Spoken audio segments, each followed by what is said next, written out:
Hello teacher, आज हम commerce paper का यूनिट 9 डिस्कस करेंगे, लीगल एस्पेक्ट्स ऑफ बिजनेस। ये 2019 में एडिशन हुई थी इस टॉपिक की। और अब आप जैसे पता है कि हो सकता है सिलेबस अपग्रेड होने वाला है, तो कोशिश कीजिए कि इसी अटेम्प्ट में आप क्वालिफाई कर लीजिए। और जैसे कि बहुत सारी बातें चल रही कि ये नेट सेट के स्कोर के बेस पर पीएचडी एडमिशन होगी, तो मेरी ये सजेशन है, इसके ऊपर डिस्कस अभी नहीं करिए। आप हमेशा ये कोशिश कीजिए कि जब आप डिग्री कॉलेज के लेक्चरर या असिस्टेंट प्रोफेसर ज्वाइन होना चाहते हैं, तो आपको नेट एग्जामिनेशन के साथ पीएचडी भी करनी ही है। ठीक है, अगर नेट आपको एंट्री लेवल एग्जामिनेशन है, तो डेफिनेटली पीएचडी आपको आगे जाके ग्रोथ देता है। तो मेरी हमेशा ये सजेशन रहेगी कि पीएचडी एंट्रेंस टेस्ट होगा कि नहीं, नेट करना चाहिए कि नहीं, पीएचडी करनी चाहिए कि नहीं, ये सब चीजों को मत सोचिए। और जहां पर फोकस करना है कि ये एग्जाम भी क्वालिफाई करना है और आगे जाके पीएचडी भी करनी। ठीक है, तो हम डिस्कस करते हैं unit 9 legal aspects of business. As a commerce student ये हमने सब्जेक्ट कहाँ पढ़ा है? हम जब एसवाई बीकॉम में होते हैं या आप अदर सेल्फ फाइनेंसिंग में पढ़े हैं, तो हमारे पास ये टॉपिक होता है बिजनेस लॉ के अंडर। ठीक है, और अगर जैसे कि आपने कभी लॉ की भी स्टडी की हुई है, तो ये आपको टॉपिक काफी इजी जाएगा। तो यहाँ पर हम देख लेते हैं कौन से सब टॉपिक्स है। इंडियन कॉन्ट्रैक्ट एक्ट है 1872, elements of a valid contract, capacity of parties, free consent, discharge of a contract, breach of contract and remedies against the breach, quasi contracts. तो अगर आप काफी पेपर्स रेफर करेंगे या अगर आपने एग्जाम दिया, तो आपको पता होगा कि वैलिड कॉन्ट्रैक्ट के ऊपर भी क्वेश्चन आते हैं, फ्री कंसेंट पर भी आता है, what is discharge of a contract, कौन से तरीके से कॉन्ट्रैक्ट डिस्चार्ज हो जाता है, ब्रीच ऑफ कॉन्ट्रैक्ट होता है तो उसकी क्या पनिशमेंट रहती है या हम क्या एक्शन ले सकते हैं, और व्हाट आर क्वाजी कॉन्ट्रैक्ट्स। ये बहुत बार क्वेश्चंस पूछे जाए। और ये याद रखिए, ये जो लॉ ऐसा सब्जेक्ट है जो स्टैटिक है। स्टैटिक इन द सेंस जब तक उसमें अमेंडमेंट्स या रिवीजन नहीं आते, वो आपको टॉपिक सेम ही रहने वाले।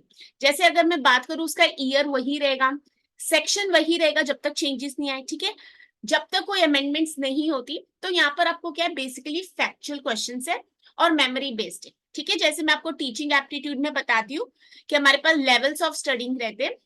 ठीक है, मेमोरी लेवल जो है हमारा, तो ये बेसिकली वहां पर हमको मेहनत करनी है इस टॉपिक के लिए। ओके, एंड लॉ सिर्फ ऐसा ही नहीं है कि हमें कॉमर्स स्टूडेंट को ही आना चाहिए। ठीक है, ये एक ऐसा टॉपिक है जो मैं बोलूंगी बहुत इंटरेस्टिंग है, अगर आप उसको उस तरीके से पढ़े तो। कुछ चीजों को बार बार रिपीट करने से, बार बार रिवाइज करने से ही वो याद रहती है। अगर आप 5-6 दिन का भी गैप ले लेते हो, चीजें रिवाइज नहीं करते हो, तो इट इज ह्यूमन नेचर कि हम उसको भूल जाते। ठीक है, तो ऐसे टॉपिक के लिए आप हमेशा रिवीजन को कंटिन्यूस रखिए। स्पेशल कॉन्ट्रैक्ट है जिसमें हमारे पास एक contract of indemnity and guarantee, contracts of bailment and pledge, contracts of agency. Indemnity का मतलब क्या है, गारंटी क्या है, उसमें कितनी पार्टीज इन्वॉल्व है, बेलमेंट और प्लेज में क्या डिफरेंस है, या कॉन्ट्रैक्ट ऑफ एजेंसी क्या है, ऐसे क्वेश्चंस आते हैं। सेल ऑफ गुड्स एक्ट 1930, कौन से ईयर में आया, उसमें कौन से प्रोविजन है या क्या है उसमें, ये सब क्वेश्चंस आ ही रहे हैं। Sale and agreement to sell, doctrine of caveat emptor, rights of unpaid seller and rights of buyer. Negotiable instruments act, इसका मीनिंग से लेके कौन से इंस्ट्रूमेंट्स इसमें से नेगोशिएबल है, या इसकी कोई एक्ट चेंज हुई है या कोई अमेंडमेंट हुआ है, ये सब क्वेश्चंस आते हैं। Types of negotiable instruments, negotiation and assignment, dishonour and discharge of negotiable instruments. आगे चलते हैं। द कंपनीज एक्ट 2013, ये तो हमें पता है, कॉमर्स वाले स्टूडेंट्स हम इसको अकाउंटेंसी भी में पढ़ के आते हैं। ठीक है, हमारे अकाउंट्स और फाइनेंस वाले टॉपिक्स में भी ये रहता है हमारे पास। कंपनीज एक्ट आप 11th स्टैंडर्ड में थोड़ा सा ओसी सब्जेक्ट में भी पढ़ाते हैं जब आप टाइप्स ऑफ बिजनेस पढ़ते हैं। तो nature and kinds of companies, company की formation, management, meetings, wind up of joint stock company, right from the definition of joint stock company, उसके कितने मेंबर्स है या कितनी टाइप्स की कंपनीज है। लिमिटेड लाइबिलिटी पार्टनरशिप, इस पर क्वेश्चंस आ रहे हैं। एलएलपी जिसको हम बोलते हैं, structure and procedure of formation of LLP in India, उन्होंने स्पेसिफिकली बताया इन इंडिया की ही बात कर रहे हैं। कॉम्पिटिशन एक्ट बहुत बार क्वेश्चंस आता है। ओके, ये आपने टॉपिक बहुत सारे सब्जेक्ट्स में पढ़ा होगा, कभी हम बिजनेस कम्युनिकेशन में पढ़ते हैं, कभी एफसी में भी पढ़ते हैं। ठीक है, और कॉमर्स में तो हमारा ये मेन टॉपिक है। अगर मैं बोलूं यूनिट 1 में, the information technology act, objectives and main provision, cyber crimes and penalties. तो देखिए आजकल ये रोज फ्रॉड्स हो रहे हैं। ठीक है, ई वॉलेट से लेके या डिजिटल मीडिया से लेके या आपकी कंप्यूटर की हैकिंग से लेके एटीएम तक, ये सब इसी में कवर हो जाते हैं, आईटी एक्ट। आरटीआई एक्ट, अब जब आरटीआई पढ़ा है तो उसका फुल फॉर्म भी पता होना चाहिए, ठीक है, उसके ऑब्जेक्टिव्स और मेन प्रोविजंस। ये आम इंसान को भी जरूरी है ये सारे एक्ट्स के बारे जानना। यही नहीं है कि हम सिर्फ सब्जेक्ट के लिए पढ़ रहे हैं, हमें खुद को भी पता होना चाहिए कि कब हम किसके ऊपर आरटीआई कर सकते हैं। इंटेलेक्चुअल प्रॉपर्टी राइट्स, अभी इंटेलेक्चुअल प्रॉपर्टी राइट्स कौन से होते हैं, जो क्रिएशन होती है माइंड्स की, जैसे patents, trademarks, copyrights, emerging issues in intellectual property. और अगर आज का कौन सा डे हम सेलिब्रेट कर रहे हैं आपको पता है तो प्लीज मुझे कमेंट बॉक्स जरूर बताइए कि आज हम कौन सा डे सेलिब्रेट कर रहे हैं। गुड्स एंड सर्विस टैक्स, हमारे पास GST, objectives and main provision, benefits of GST, implementation mechanism, working of dual GST. क्या अब इसमें कोई चेंजेस आए हैं, क्या कुछ रिसेंट चेंजेस है, कोई चीजें इसमें कवर हो रही है या नहीं हो रही, ऐसे क्वेश्चंस भी यहाँ पर बनते हैं। तो देखिए हमारे पास कितने से इसमें सब टॉपिक्स है, तो अदर एक क्वेश्चन आपको आ जाएगा ब्रीच ऑफ कॉन्ट्रैक्ट, तो हो सकता है क्वेश्चन इंडेमनिटी पर आ जाए। इस बार अगर नेगोशिएबल इंस्ट्रूमेंट्स पर 2 क्वेश्चन आ रहे तो हो सकता है कभी सेल ऑफ गुड्स एक्ट पर क्वेश्चन आए नहीं, ठीक है। इन्हीं में से हमारा सिलेबस बनता है, कभी एलएलपी पर पूछेगा, कभी 3 क्वेश्चन आ जाएगा आपको कंपटीशन एक्ट पर, कभी एक मेटा कॉलम आ जाएगा जिसमें सब कुछ कवर हो जाएगा पूरे सिलेबस का। तो आपको याद रखना है कि कैसे हमको पढ़ के जाना है। और जैसे कि मैंने आपको बताया ये फैक्चुअल टाइप्स, तो इसको थोड़ी मेहनत करनी है, चीजें इसमें जल्दी जल्दी आंसर ढूंढना आसान है अगर आपको मेमोरी बेस पर याद है कि इसका आंसर क्या होना चाहिए, ठीक है। इसमें जनरली ऐसे नहीं कुछ स्टेटमेंट रीड करके समझ आ रहे, अनटिल एंड अनलेस वो प्रैक्टिकल फ्रेमिंग की हुई है क्वेश्चन की। जैसे अगर पेटेंट्स की बात करूं तो पेटेंट्स की एक्ट, पेटेंट्स और ट्रेडमार्क्स में क्या डिफरेंस है, कॉपीराइट को हम कितनी पनिशमेंट दे सकते हैं अगर कुछ वहां पर इंफ्रिंजमेंट होती है, या तो ट्रेडमार्क और रजिस्ट्रेशन में क्या फर्क है, तो ऐसे क्वेश्चंस बहुत बार पूछे जा चुके हैं। अब हम चलते हैं कुछ क्वेश्चंस पर। पहला क्वेश्चन मैंने लिया आरटीआई, ये सारे क्वेश्चंस मेरे रीसेंट पेपर से ही है, तो आरटीआई के फुल फॉर्म से लेके इसकी सारी हिस्ट्री हमको पढ़नी है। Out of the following statements, तो देखिए यहाँ पर स्टेटमेंट बेस्ड क्वेश्चन है विच इज नॉट करेक्ट, तो हमें फॉल्स स्टेटमेंट ढूंढनी है अबाउट द आरटीआई। जब भी ऐसा क्वेश्चन नॉट करेक्ट आता है, क्वेश्चन को हाईलाइट कर लीजिए कि क्वेश्चन में क्या पूछा है। अब पूछ रहे नॉट करेक्ट, ओके। अभी देखिए उन्होंने ऑफलाइन एग्जाम बताया, तो पेन एंड पेपर मोड में तो बहुत आसान हो जाता है उसको हाईलाइट करना, तो ये गलती मत कीजिए कि नॉट करेक्ट और फॉल्स या ट्रू जो लिखा है उसको पढ़िए और उसी में देखिए, ठीक है। तो ये पूछे इसमें से फॉल्स स्टेटमेंट बता दो आरटीआई एक्ट के बारे में। तो हमारे पास कितनी स्टेट्स में दी उन्होंने, एबीसीडी, और कोडिंग में हमारे पास ऑप्शन दिए, तो पढ़ते पहले। The RTI act came into the force from October 13, 2005। B, any citizen may request information from a public authority, both government and private. C, reply for information asked can be given within 30 days. D, there is a nominal application fee that needs to be paid to get information under the RTI application. E, for getting information, applicant has to pay ₹10 per page of information for central government departments. ठीक है, 5 statement से most appropriate हमको not correct वाली ढूंढनी है। तो अब आपको श्योर होना चाहिए या तो कौन सी स्टेटमेंट एक 100% आपको श्योर है वो करेक्ट है, या कौन सी एक स्टेटमेंट जो 100% आपको पता है वो करेक्ट नहीं है। अब जैसे कि अगर हम बी स्टेटमेंट देख लेते हैं, any citizen may request information from a public authority, उन्होंने लिखा है both government and private, this is incorrect statement, ठीक है। तो अभी उन्होंने ऊपर पूछा है नॉट करेक्ट, इनकरेक्ट, तो मतलब बी वाला आंसर में आना चाहिए, ठीक है। हम आरटीआई पब्लिक अथॉरिटी गवर्नमेंट पर ही कर सकते, प्राइवेट एंटिटी पर अलाउ नहीं है, तो बी वाला हमारा करेक्ट आंसर में आना चाहिए।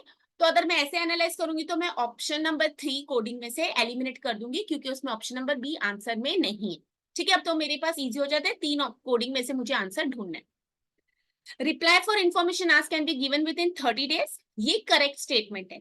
तो ऊपर उन्होंने क्या पूछा है, नॉट करेक्ट, तो मतलब सी वाला आंसर में नहीं आना चाहिए। तो जैसे कि अगर मैं बोलती हूँ सी वाला आंसर में नहीं आना चाहिए, तो मेरा ऑप्शन नंबर 4 एलिमिनेट हो जाता है। फिर अभी मुझे कौन सी एक और स्टेटमेंट ढूंढनी है। अगर आप स्टेटमेंट ए की बात करती हूँ, RTI came into force from October 13, ये स्टेटमेंट इनकरेक्ट है, तो ये आंसर में आनी चाहिए। ये क्यों इनकरेक्ट है, क्योंकि ये फोर्स में आई थी October 12 को, ठीक है। देखिए फैक्चुअल है, मेमोरी बेस्ड, उन्होंने सिर्फ एक डे का फर्क किया है।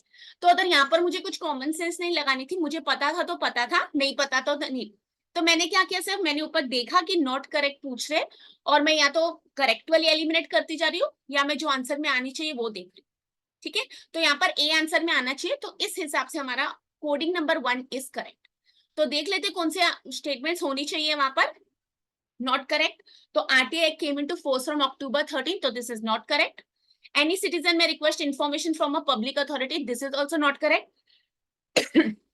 Reply C statement, reply for information आज can be given within 30 days, yes ये करेक्ट है, तो ये आंसर में नहीं आनी चाहिए, तो इस हिसाब से हमारा ऑप्शन नंबर 1 ही करेक्ट आंसर बनता है। ठीक है, तो डी स्टेटमेंट देख लेते हैं। There is a nominal application fee that are needs to pay to get information. आपको इन्फॉर्मेशन के लिए नॉमिनल फी कुछ 10 रुपए रहती है, वो आप चेक कीजिए।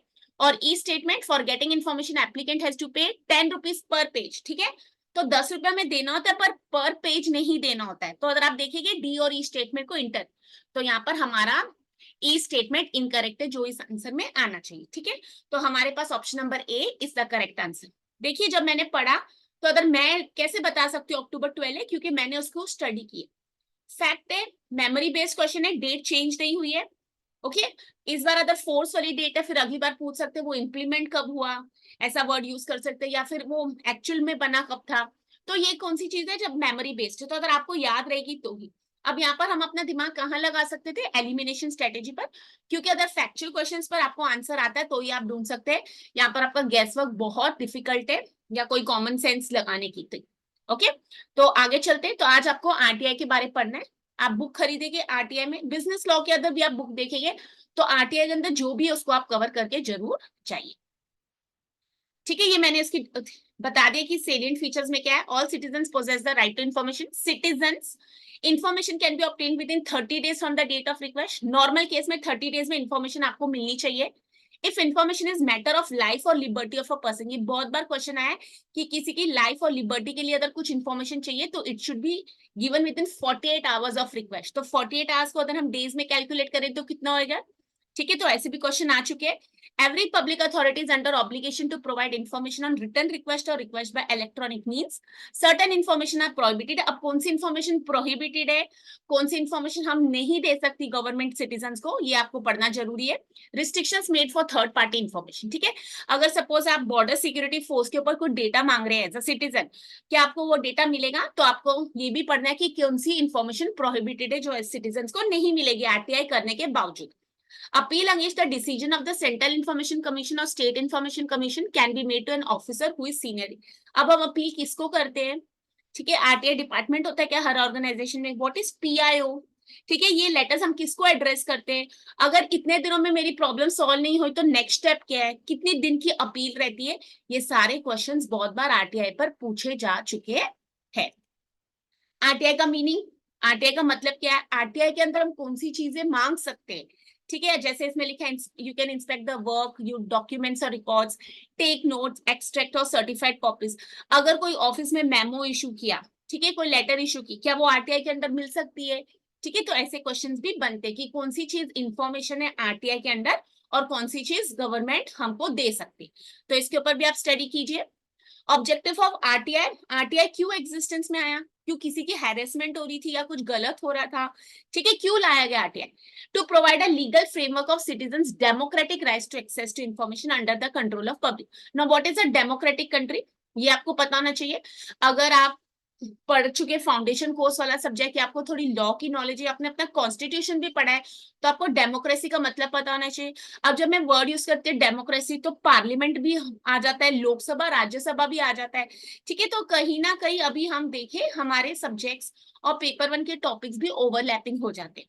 तो जब भी आप कोई टॉपिक पढ़ रहे हैं, आप एनालाइज करिए क्या इसमें से पेपर 1 का भी कोई क्वेश्चन बन सकता है था, तो वैसे आपकी प्रिपरेशन और स्ट्रांग हो जाती है। ठीक है, प्रमोट ट्रांसपेरेंसी, ट्रांसपेरेंसी रहनी मतलब there should be nothing hidden, तो यहाँ पर कौन, गवर्नमेंट और सिटीजन है। अकाउंटेबल, जवाबदारी, harmonise conflicting interest and priorities in operations of government and use of resources. ठीक है, तो हार्मोनाइज मतलब रिदम रहना चाहिए उनके बीच में, ऐसे नहीं हमेशा झगड़े ही होते रहे। Realization of human rights and practice of revelation of revealing information to preserve democratic ideals, to promote accountability in the functioning of every public authority, thereby reduce corruption। क्या अब हम पूछ सकते हैं मुंबई में रोड में खड्डे या खड्डों में रोड है, अगर मुझे आरटीआई करनी है तो किसको करनी है, कौन से फॉर्म लेना है, कहाँ जाना है, कितने दिन में मुझे रिप्लाई आना चाहिए, क्या ये इन्फॉर्मेशन गवर्नमेंट मुझे देगी, तो ये सब चीजें हमें पता होनी जरूरी। Better record keeping and decision making. Okay, तो देखिए मैंने एक क्वेश्चन में आपको बताया कि इसके ऊपर कैसे 20-25 क्वेश्चंस बन सकते हैं। तो जब आप एक कॉन्सेप्ट को पढ़ रहे, इन डेप्थ पढ़िए, उसी टाइम उसके क्वेश्चन सॉल्व कीजिए, क्योंकि क्या होता है कॉन्सेप्ट तो याद हो गया, बट जब क्वेश्चन सॉल्व करने जाते हैं तो चारों ऑप्शन सेम दिखते हैं। ओके, तो यहाँ पर हमको मेहनत करनी जरूरी।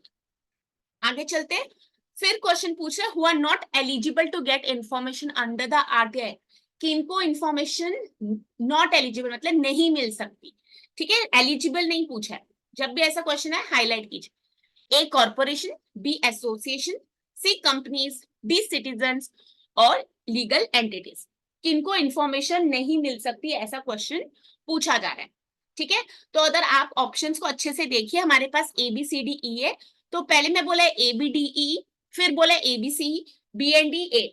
अगर आपने इसको थोड़ा सा भी पढ़ा है और अभी अगर आपने मेरी बात ध्यान से सुनी थी तो मैंने बताया था गवर्नमेंट और सिटीजन्स के बीच में, तो यहाँ पर किनको एलिजिबल नहीं है, सिर्फ सिटीजन्स को ही एलिजिबल होती है। तो इसका मतलब कॉर्पोरेशन को एलिजिबल नहीं है, एसोसिएशन को एलिजिबल नहीं है, कंपनीज को एलिजिबल नहीं है, लीगल एंटिटीज को एलिजिबल नहीं है, ठीक है। तो किसको एलिजिबल है, ओनली ऑप्शन नंबर डी को।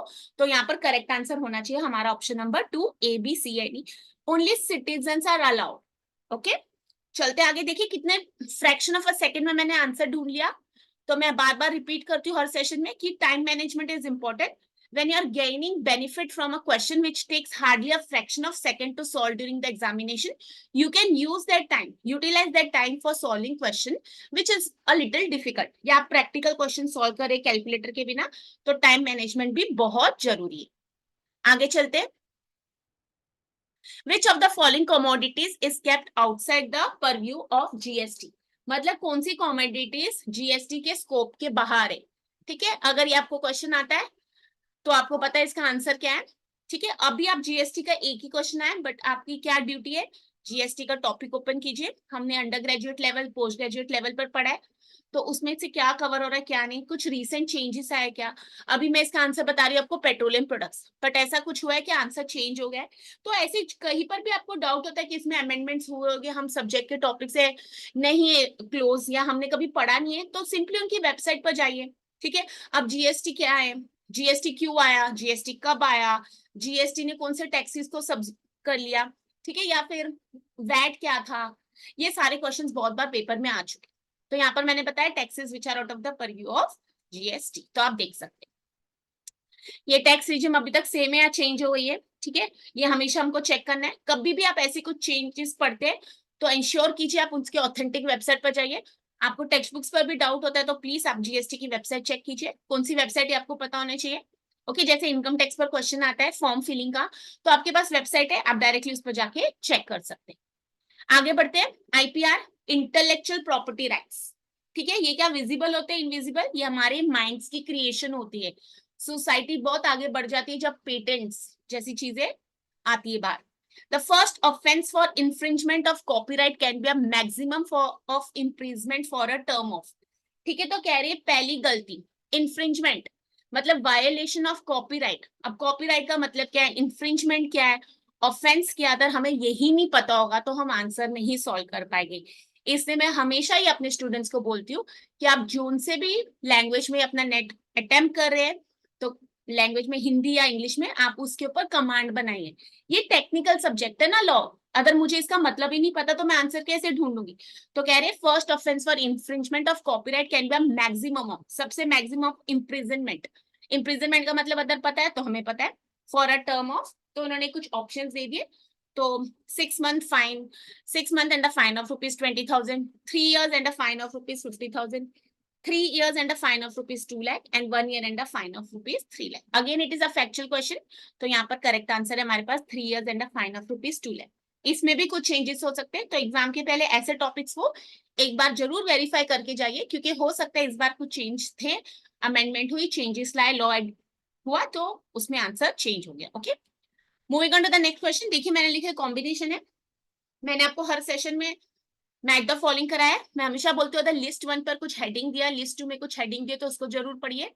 तो लिस्ट 1 में हमारे पास देखिए ए है साइबर क्राइम, बी है डॉक्ट्रिन ऑफ कैवेट एम्प्टर, सी है dishonour of bill, patent and copyrights. तो अभी जैसे मैं जब सिलेबस डिस्कस करी थी तो देखिए साइबर क्राइम कहाँ पर आ रहा है, आईटी एक्ट के अंदर, तो उसका क्वेश्चन है ये।